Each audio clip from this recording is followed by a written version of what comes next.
فاعوذ باللہ من الشیطان الرجیم بسم اللہ الرحمن الرحیم انما یرید اللہ لیذہب عنکم الرجس اہل البیت ویطہرکم تطہیرا صدق اللہ العظیم وبلغنا رسولہ النبی الامین المتین الکریم ونحن علی ذلک لمن الشاہدین والشاکرین والحمد للہ رب العالمین۔ آئیے آپ حضرات میرے ساتھ مل کر پڑھیں الصلاۃ والسلام علیک یا رسول اللہ، الصلاۃ والسلام علیک یا حبیب اللہ، وعلی آلک واصحابک یا نور اللہ صلی اللہ تعالی علیہ وسلم۔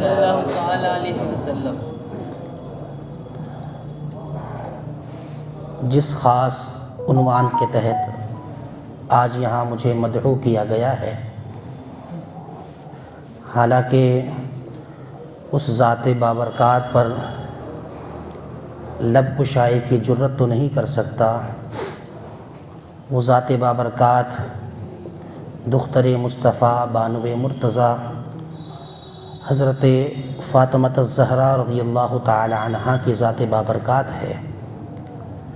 کوشش کروں گا کہ انشاءاللہ تبارک و تعالی ان کی زندگی کے چند گوشے آپ کے حوالے کر سکوں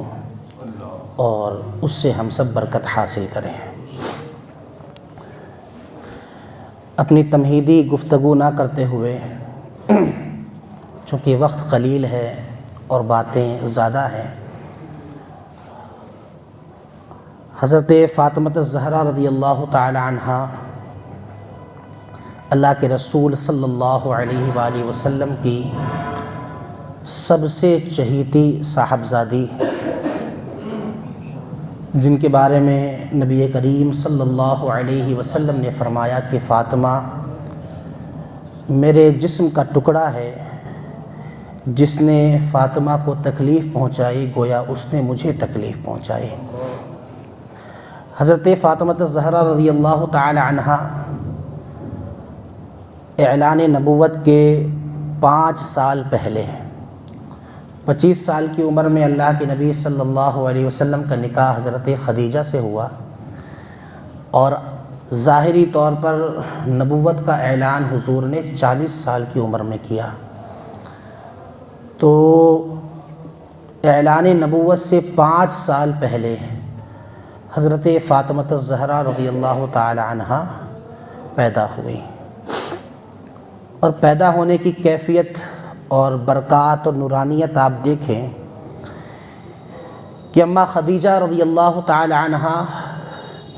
وہ فرماتی ہیں کہ جب حضرت فاطمۃ الزہرا رضی اللہ تعالی عنہا میرے پیٹ میں تھی تو عورتوں کی وہ تکلیف جو ایام حمل میں ہوا کرتی ہے، مجھے وہ کوئی تکلیف محسوس نہ ہوئی۔ جس طرح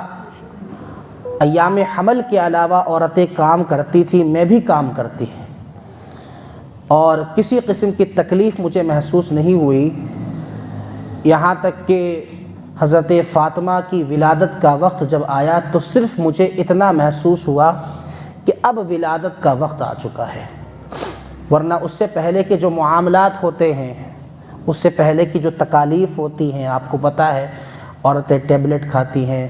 درد کو دور کرنے کے لیے کافی زیادہ جتن کرتی ہیں، پرہیز کرتی ہیں، لیکن اماں خدیجہ رضی اللہ تعالی عنہا فرماتی ہیں کہ مجھے وہ کوئی جتن نہیں کرنا پڑا، نہ مجھے تکلیف کے لیے اس تکلیف کو دور کرنے کے لیے کوئی کام کرنا پڑا، اس لیے کہ تکلیف ہوتی ہی نہیں تھی۔ بس جب ولادت کا وقت آیا تو صرف اتنا محسوس ہوا کہ اب حضرت فاطمہ جو ہے پیدا ہونے والی ہے، اور اس شان سے حضرت فاطمہ پیدا ہوئیں کہ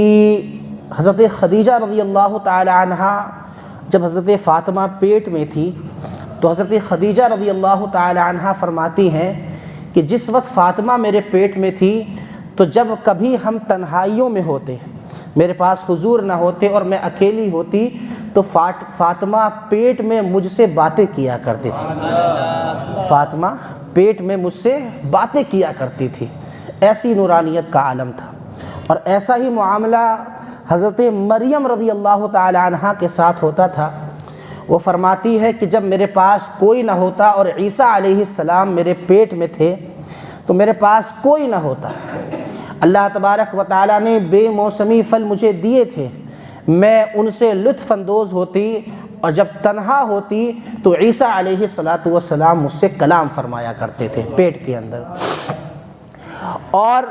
وہ نور والے نبی کی بیٹی تھی، حضرت فاطمہ نور والے نبی کی بیٹی تھی۔ تو اس کی نورانیت کا عالم یہ تھا کہ حضرت فاطمہ جب پیٹ میں تھی تو حضرت خدیجہ کہتی تھی کہ رات میں مجھے کبھی چراغ جلانے کی ضرورت پیش نہیں آئے، رات میں مجھے کبھی چراغ جلانے کی ضرورت پیش نہیں آتی، اس لیے میں اللہ کے رسول صلی اللہ علیہ وآلہ وسلم سے کہتی کہ یا رسول اللہ صلی اللہ علیہ وسلم، جب سے فاطمہ میرے پیٹ میں ہے گھر کے اندر نورانیت رہا کرتی ہے، گھر کے اندر روشنی اور اجالا رہا کرتا ہے۔ نبی کریم صلی اللہ علیہ وسلم نے فرمایا ہے خدیجہ تمہیں پتہ نہیں ہے کہ تمہارے پیٹ کے اندر کس کی اولاد پل رہی ہے، بے شک وہ میرے جسم کا ایک ٹکڑا ہے جو تمہارے پیٹ کے اندر پل رہا ہے۔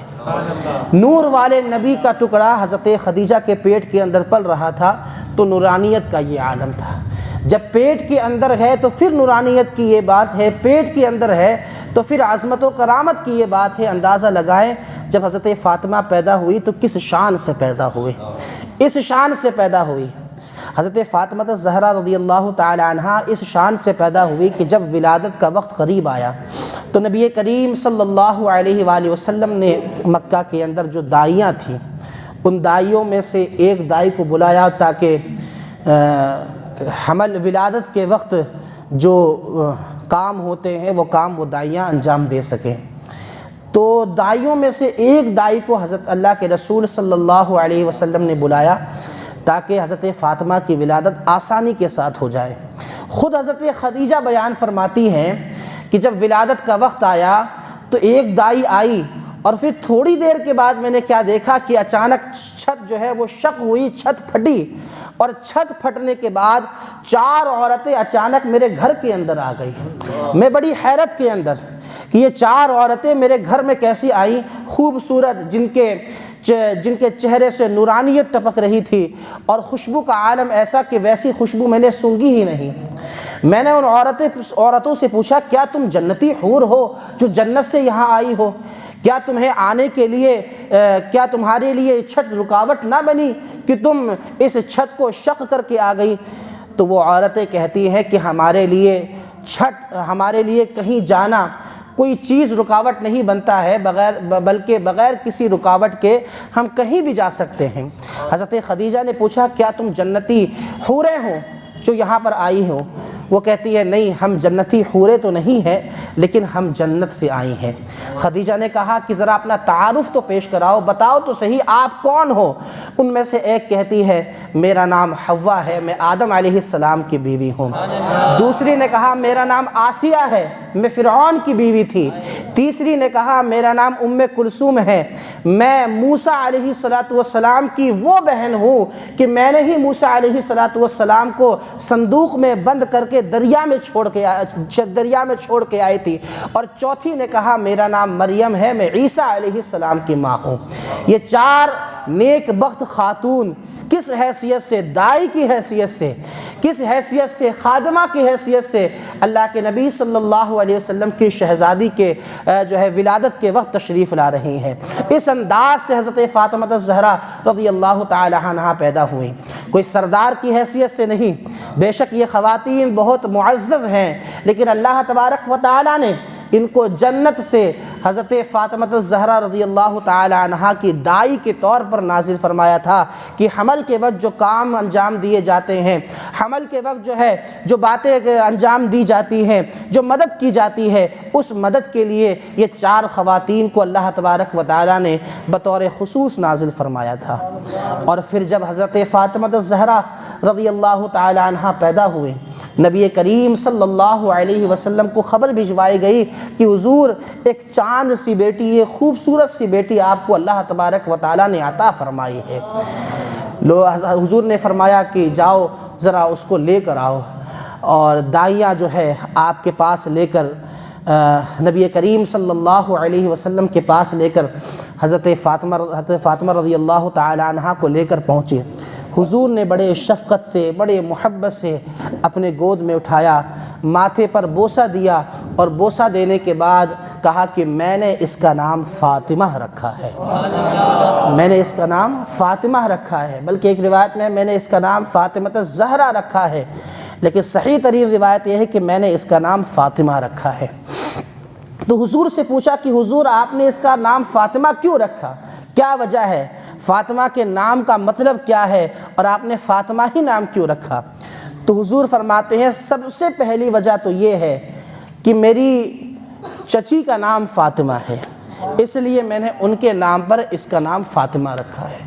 تو پوچھا گیا حضور کہ آپ کو اپنی چچی سے اتنی محبت ہے کہ آپ نے چچی کے نام پر اپنی بیٹی کا نام رکھا؟ بولا ہاں یہ بھی وجہ ہے، اور ایک وجہ اور ہے، اور وہ دوسری وجہ ہے وہ یہ ہے کہ نبی کریم صلی اللہ علیہ وسلم نے ارشاد فرمایا انما سمیت فاطمہ، میں نے اس کا نام فاطمہ اس لیے رکھا ہے کہ جو اس سے محبت کرے گا اللہ تبارک و تعالی اس پر جہنم کی آگ کو حرام فرما دے گا۔ یہ فاطمہ کا مطلب جہنم سے آزاد کرنے والی ہوا کرتی ہے۔ جو فاطمہ سے محبت کر لے، جو فاطمہ کی محبت کا دم بھر کر اس دنیا سے چلا جائے، اللہ تبارک و تعالی اس پر جہنم کی آگ کو حرام فرما دیا کرتا ہے۔ نام تو فاطمہ رکھا گیا،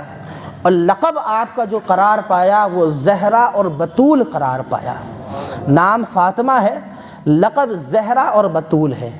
زہرا کا ایک مطلب ہوتا ہے کلی، پھول کھلنے سے پہلے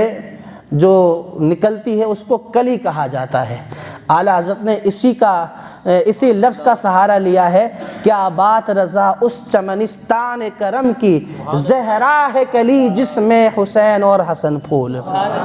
تو زہرا کا ایک مطلب ہوتا ہے کلی، اور آپ کو معلوم ہوگا یا اندازہ ہوگا کہ پھول جب کھلتا ہے اس سے پہلے جب کلی نکلتی ہے نا، تو پھول سے زیادہ خوبصورت اس کی کلی لگا کرتی ہے۔ جتنا خوبصورت پھول نہیں ہوتا اتنی خوبصورت اس کی کلی ہوا کرتی ہے۔ تو فاطمہ بے شک بہت خوبصورت تھی۔ اور دوسری وجہ فاطمہ کے لقب کی زہرا اور بطول جو رکھا گیا ہے وہ اس لیے رکھا گیا ہے کہ زہرا کا ایک مطلب ہوتا ہے حسین و جمیل جنتی حور۔ ویسے حور تو حسین و جمیل ہوا کرتی ہے، جنتی حور، جنتی حور ہے فاطمہ، حسین و جمیل بھی ہے، جنتی حور بھی ہے، اور جنتی حوروں والی صفت بھی فاطمہ کے اندر موجود ہے۔ جس طرح جنتی حوریں ہوتی ہے، نہ انہیں عورتوں والی تکلیف ہوتی ہے، نہ انہیں حیض آتا ہے، نہ انہیں نفاس آتا ہے۔ نبی کریم صلی اللہ علیہ وآلہ وسلم نے ارشاد فرمایا میری بیٹی فاطمہ انسانی شکل کے اندر حور ہے، نہ اسے کبھی حیض آیا ہے نہ اسے کبھی نفاس آیا ہے۔ حضرت فاطمہ ان تکلیفوں سے کبھی متاثر نہیں ہوئی، پوری زندگی پاک صاف رہی، اس لیے کہا جاتا ہے طیبہ طاہرہ کہا جاتا ہے، آپ کو مکمل طور سے پاک صاف۔ طاہرہ آپ کا لقب ہے، جبکہ طاہرہ حضرت خدیجہ کو بھی کہا جاتا ہے، لیکن طاہرہ اس معنی سے کہ کبھی آپ ناپاک نہیں ہوئی، کبھی آپ کو اس قسم کی کوئی تکلیف نہیں ہوئی، اسی وجہ سے طیبہ اور طاہرہ کہا جاتا ہے۔ اور بطول بھی اسی وجہ سے کہا جاتا ہے، نہ کبھی حیض آیا نہ کبھی نفاس آیا۔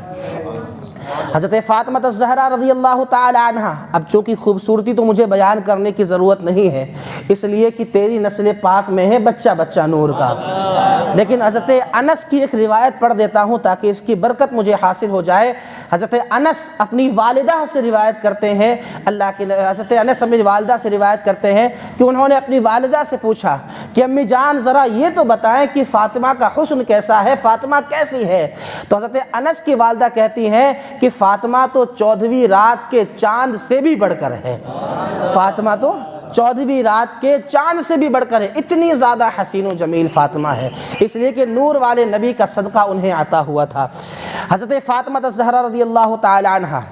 جب عالم شباب کے اندر پہنچی، جوان ہوئی، خوبصورتی اور زیادہ نکھر کر سامنے آئی۔ جب پیدا ہوئی تھی تو اور خوبصورت تھی، اور جب اور جوان ہوئی تو پھر خوبصورتی اور زیادہ نکھر کر آئی۔ 15 سال کا عرصہ گزرا تو پھر جوانی کی حد جب قریب ہوئی تو صحابہ کرام میں سے ہر ایک منتظر تھا اس بات کا کہ کاش فاطمہ کی شادی مجھ سے ہو جاتی، کاش اللہ کے رسول صلی اللہ علیہ وسلم فاطمہ کا نکاح مجھ سے کر دیتے، کاش میں حضور کا داماد بن جاتا۔ اکثر نوجوان صحابہ کرام کی یہ خواہش تھی کہ کاش میں فاطمہ سے نکاح کر لوں، میں حضور کا داماد بن جاؤں۔ کئی صحابہ کرام نے تو خود براہ راست حضور تک پیغام پہنچایا، اور کئیوں نے تو دوسروں کے ذریعے پیغام پہنچایا، لیکن اللہ کے رسول صلی اللہ علیہ وسلم ان تمام پیغام کو سن کر یا تو خاموش رہتے یا یہ ارشاد فرماتے کہ یہ خدائی فیصلہ ہے، میں نے خدا کے سپرد کر دیا ہے، اللہ تعالی جو فیصلہ فرمائے گا اسی فیصلے کے مطابق عمل ہوگا۔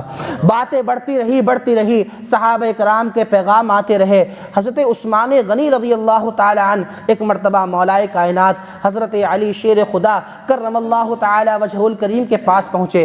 فرماتے ہیں کہ علی، میں دیکھتا ہوں کہ فاطمہ جوان ہو گئی ہے اور فاطمہ کے پیغام ہر طرف سے حضور کے پاس آ رہے ہیں، ہر طرف سے نوجوان صحابہ فاطمہ کے پاس اپنا پیغام دے رہے ہیں، کیا وجہ ہے کہ تم خاموش بیٹھے ہو؟ ابھی تک تمہارا پیغام کیوں نہیں پہنچا؟ کیا تمہارے دل میں فاطمہ کے تعلق سے یہ خیال نہیں کہ میں بھی فاطمہ سے نکاح کروں؟ جبکہ سارے نوجوان صحابہ کرام کے دلوں میں یہ خیال آتا ہے کہ کاش فاطمہ سے میرا نکاح ہو جائے۔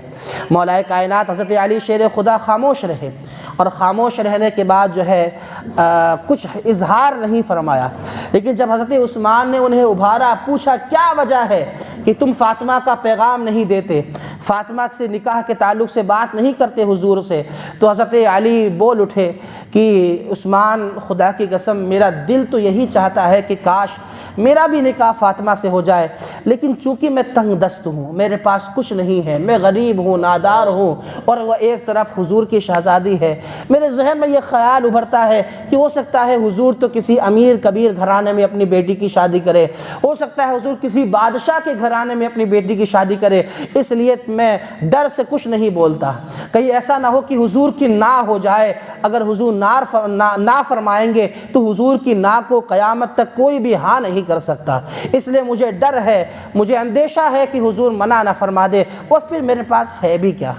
میں فاطمہ کو کیسے رکھوں گا، میں نکاح کے اندر فاطمہ کا مہر کیسے ادا کروں گا، بڑا غریب نادار ہوں۔ لیکن حضرت عثمان غنی فرماتے، اے علی، مجھے جہاں تک معلوم ہے کہ حضور اپنے گھرانے میں سب سے زیادہ تم سے محبت فرماتے ہیں، حضور نے تمہیں پالا ہے، تمہاری تربیت کی ہے، تمہاری پرورش کی ہے، حضور تمہیں اچھی طریقے سے جانتے ہیں، کہیں ایسا تو نہیں کہ شاید حضور کے دل میں تمہارے ہی تعلق سے خیال ہو، ذرا جا کر بات تو کہو، حضور سے بات تو کرو، حضور کیا کہتے ہیں۔ حالانکہ حضور کا معمول تھا کہ کبھی حضور کسی کو نہ نہیں فرماتے تھے، خاموش ہو جایا کرتے تھے، اور حضور کی خاموشی ہی نہ ہوا کرتی تھی، حضور نے کبھی کسی کو منع نہیں فرمایا، منع لا نہیں فرمایا، حضور نے کبھی کسی کو منع نہیں فرمایا، خاموش ہو جایا کرتے تھے۔ تو حضرت عثمان نے کہا ذرا جا کر بات تو کرو، مجھے ایسا لگتا ہے کہ شاید تمہارے تعلق سے حضور کے دل میں خیال ہو۔ اور اسی طرح کی ایک روایت حضرت ابو بکر اور حضرت عمر فاروق کے تعلق سے ملتی ہے کہ انہوں نے حضرت علی کو جا کر اس بات پر ابھارا تھا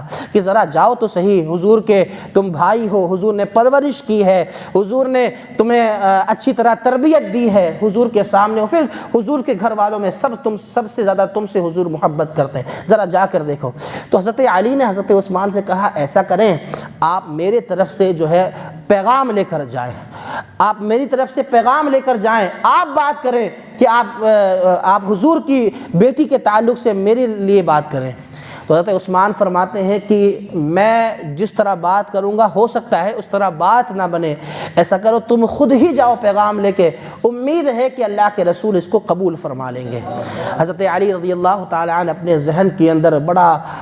بڑے اچھے الفاظ سجا کر کہ حضور کو اس طرح الفاظ سے کہوں گا کہ حضور مان جائیں گے، بڑی اچھی عبارتیں بٹھا کر، بڑے اچھے جملے سجا کر ذہن کے اندر حضور کی بارگاہ میں گئے کہ ان الفاظ سے حضور کی بارگاہ میں جب گزارش کروں گا تو امید ہے کہ حضور قبول فرما لیں۔ حضور کی بارگاہ میں گئے حضرت علی، اور جب وہاں گئے تو وہ فرماتے ہیں کہ حضور کی ہیبت کا عالم یہ تھا کہ جو میں نے سوچ رکھا تھا وہ سارا میرے ذہن سے نکل گیا۔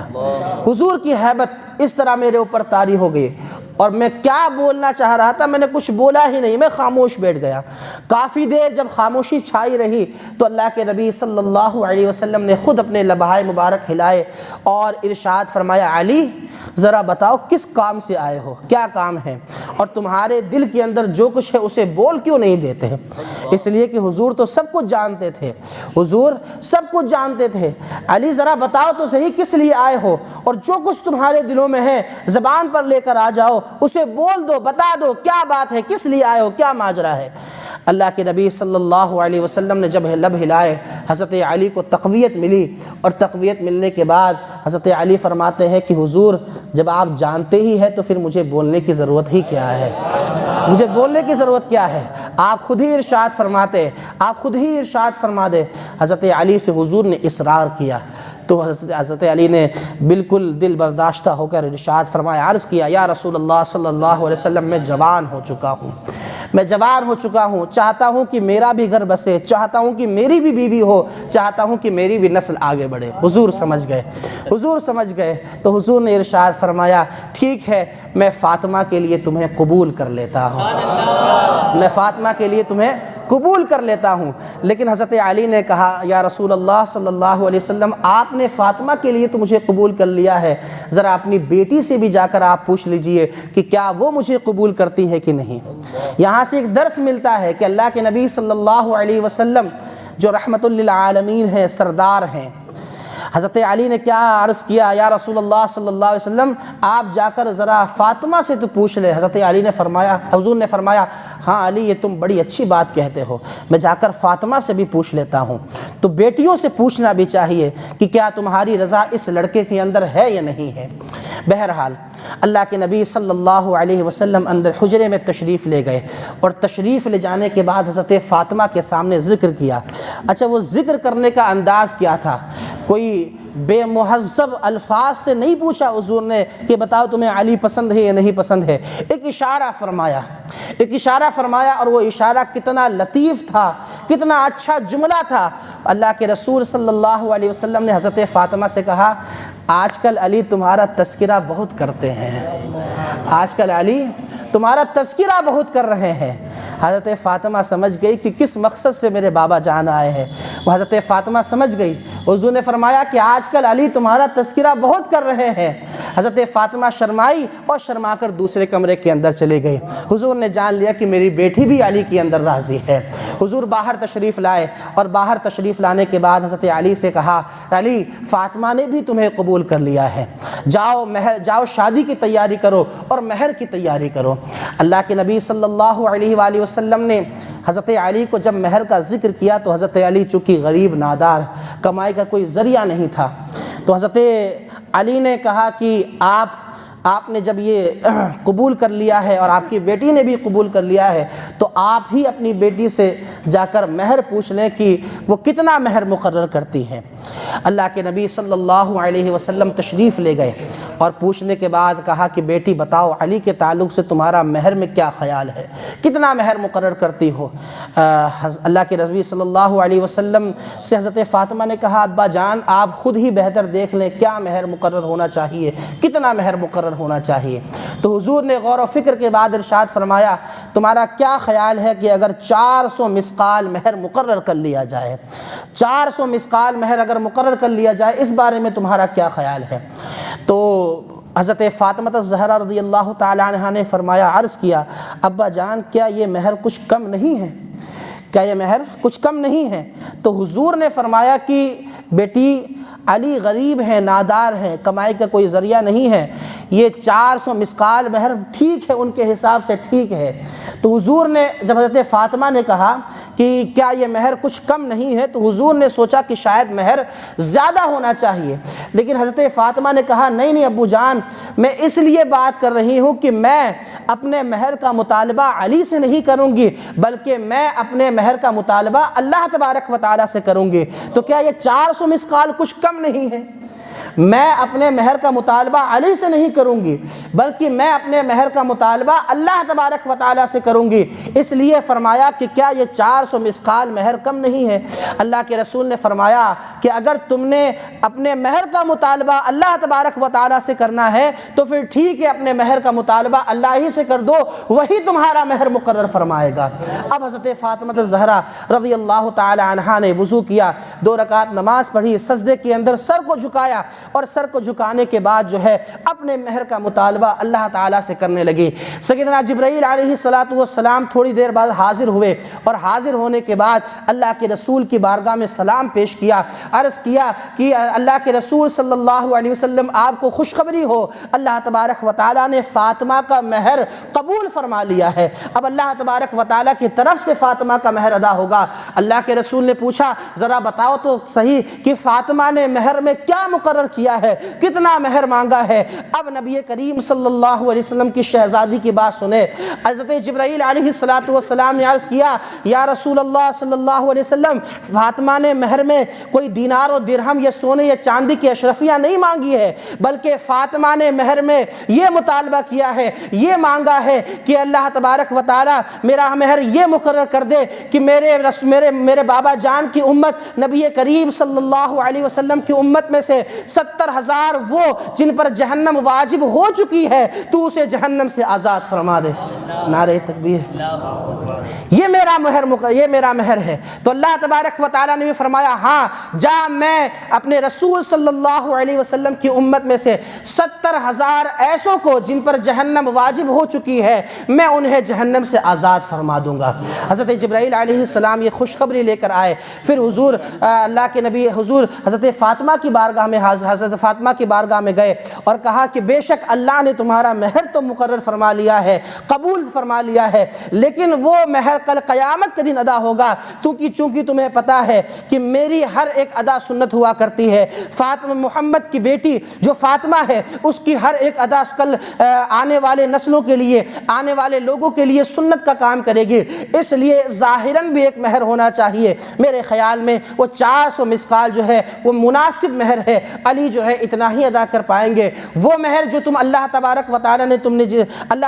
تعالیٰ نے جس کا تم سے وعدہ کیا ہے وہ کل قیامت کا دن ادا ہوگا، لیکن ایک ظاہراً مہر ہونی چاہیے تاکہ یہ مہر ہمارے آنے والی بیٹیوں کے لیے، امت مصطفیٰ کی بیٹیوں کے لیے سنت بن سکے، ایک نشانی بن سکے، ایک جو ہے مناسب مہر بن سکے۔ اس لیے اللہ کے رسول نے فرمایا 400 مثقال مہر مقرر کیا جاتا ہے، اور پھر حضور نے حضرت علی کو حکم دیا کہ جاؤ اپنے مہر کا انتظام کرو۔ مولا کائنات کی بات ظاہری طور سے تو کچھ تھا نہیں، لیکن فرماتے ہیں میرے پاس ایک تلوار تھی، ایک زرہ تھا، میں وہ تلوار اور وہ زرہ لے کر بازار میں گیا تاکہ میں اسے بیچ کر مہر کے لیے کچھ سامان مقرر کر سکوں اور جو ضروریات زندگی ہے اس کے لیے کچھ چیزیں میں لے لوں۔ حضرت علی رضی اللہ تعالیٰ عنہ فرماتے ہیں کہ میں تلوار اور زرہ دونوں چیزیں لے کر گیا۔ میں نے سوچا کہ زرہ تو بیچ دینی چاہیے، اس لیے کہ زرہ کے بغیر بھی میں جنگ کر سکتا ہوں، لیکن تلوار بیچنے کا آپ نے ارادہ نہیں فرمایا کہ اگر جنگ ہو گئی، کسی سے مقابلہ ہو گیا تو اگر تلوار ہی نہیں رہے گی تو پھر میں مقابلہ کیسے کروں گا؟ اس لیے آپ نے تلوار کو نہ بیچنے کا اور زرہ کو بیچنے کا ارادہ فرمایا۔ جب آپ بازار میں جا رہے تھے تو حضرت عثمان غنی رضی اللہ تعالیٰ عنہ سے ملاقات ہوئی، اور ملاقات ہونے کے بعد حضرت عثمان غنی نے پوچھا بتاؤ کیا معاملہ رہا، کیا اللہ کے رسول نے تمہارا پیغام قبول کر لیا ہے؟ تو حضرت علی نے کہا ہاں عثمان مبارک ہو، تمہاری ہمت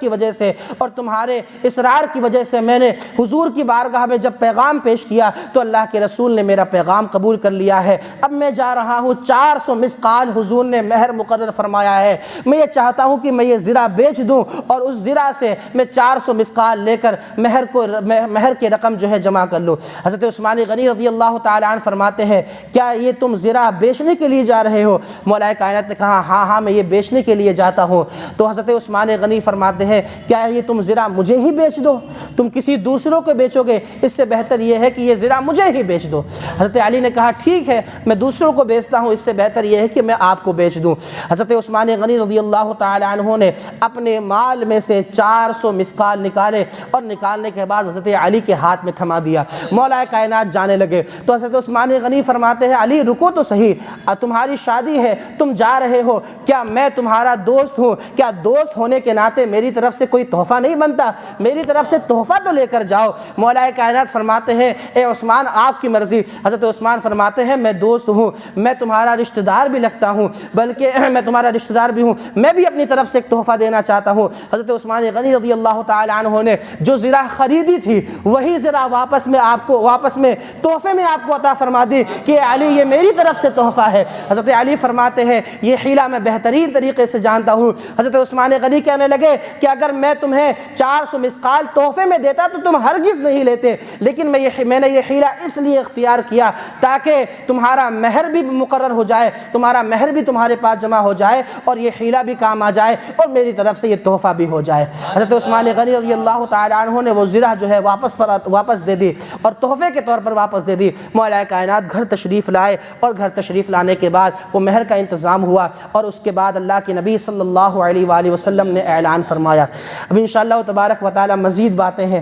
وہ مزید باتیں سید صاحب قبلہ یا دیگر حضرات آپ کو بتائیں گے۔ چونکہ وقت کی تحدید ہے اس لیے مناسب ہے کہ حضور تشریف لا چکے ہیں، اور چونکہ حضور سید صاحب قبلہ بھی حضرت فاطمہ الزہرا رضی اللہ تعالی عنہا کی اولاد میں سے ہے۔ ایک حدیث پاک مجھے یاد آتی ہے، نبی کریم صلی اللہ علیہ وآلہ وسلم نے ارشاد فرمایا فاطمہ نے پاک دامنی اختیار کی، فاطمہ پاک دامن ہے، فاطمہ نے پاک دامنی اختیار کی تو فاطمہ کی اولاد پر اللہ تبارک و تعالیٰ نے جہنم کی آگ کو حرام فرما دیا ہے۔ یہ جو سادات ہیں یہ ہمارے سروں کے تاج ہے، ان سے ہمیں فیض حاصل کرنا چاہیے، ان کی برکتیں ہمیں لوٹ لینا چاہیے، اور انہی اس امید پر کہ کل قیامت کے دن جب کہ اللہ تبارک و تعالیٰ نے فاطمہ کی اولاد پر جہنم کی آگ کو حرام فرما دیا ہے، اللہ تبارک و تعالیٰ ان کی برکت سے ہمیں بھی جہنم کی آگ سے محفوظ رکھیں اور کل ہم انہی کے دامن کے سائے کے اندر جنت کے اندر چلے جائیں۔ اللہ تبارک و تعالی ہم سب کو کہنے سننے سے زیادہ عمل کرنے کی توفیق عطا فرمائے۔ بولنے میں کسی قسم کی غلطی ہوئی ہو تو استغفر اللہ ربی من کل ذنب واتوب الیہ، وآخر دعوانا ان الحمد للہ رب العالمین۔